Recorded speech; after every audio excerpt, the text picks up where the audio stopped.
really one of the great email debates, though, right? To check or not to check your email while on vacation. You stay on top of it, and you sacrifice some of your well-earned time off.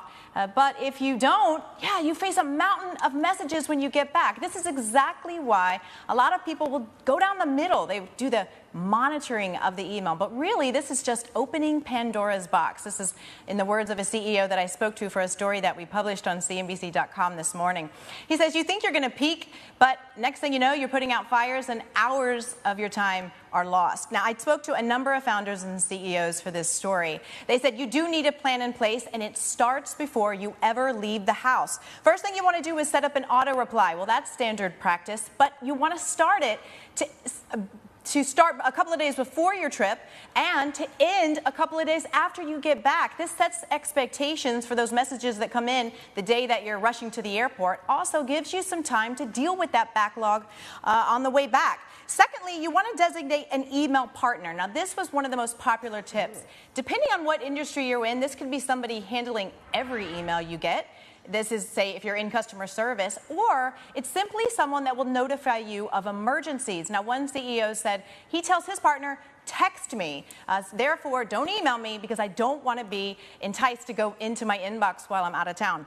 Third, set a filter. This can be a keyword or a sender that will simply prioritize the most important emails that you want to look at once you do take a peek back to your inbox. And fourth, mute the notifications on your email and messaging apps. This includes Slack and Microsoft Teams. Some people say, though, this is not far enough. They say you want to go ahead and delete those apps altogether. You can always reinstall them once your trip is over.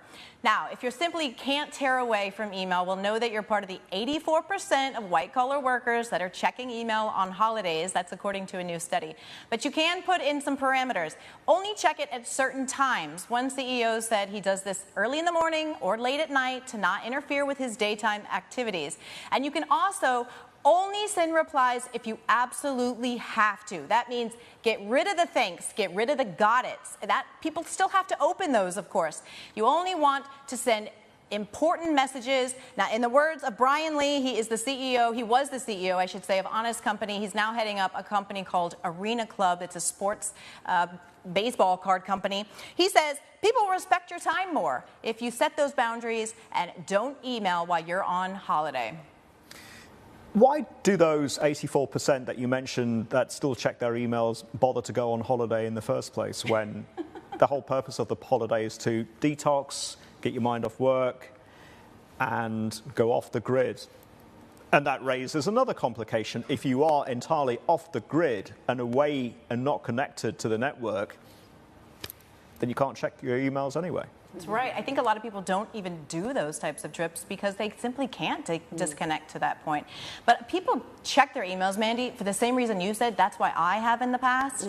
I have this feeling like maybe I'm getting a jump on productivity when I get back in. But like I said, everything I've researched for this story, I don't think that's actually what's happening. But the main reasons people actually check their email, the first one is they fear getting fired. The second one is they want to get promoted. So that's that always-on mentality that a lot of employers are trying to break right now. You can do that if your employer has a written policy saying we don't expect you to check emails except for potentially maybe emergencies. In other words, it has to come from the top, right? It has to come from the management to say you can all just detox for a couple of weeks, because I think if you yourself take yourself off the grid, there is a lot of risk. And it also comes down to what kind of job you do.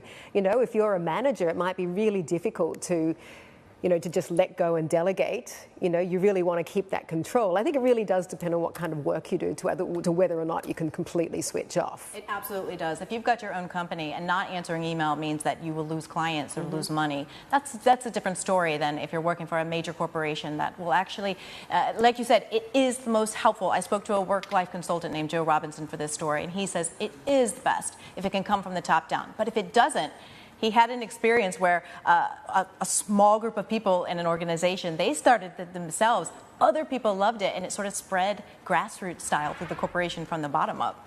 Well, a lot of Americans don't even take holidays full stop, right? I mean, you're American, you would know that, because they just don't want to have somebody else do the job and do a better job than them while they're away and come back and find, sorry, Bob's got your chair now. Absolutely. We struggle with taking time off. I think we're getting better, though. We're learning as we go.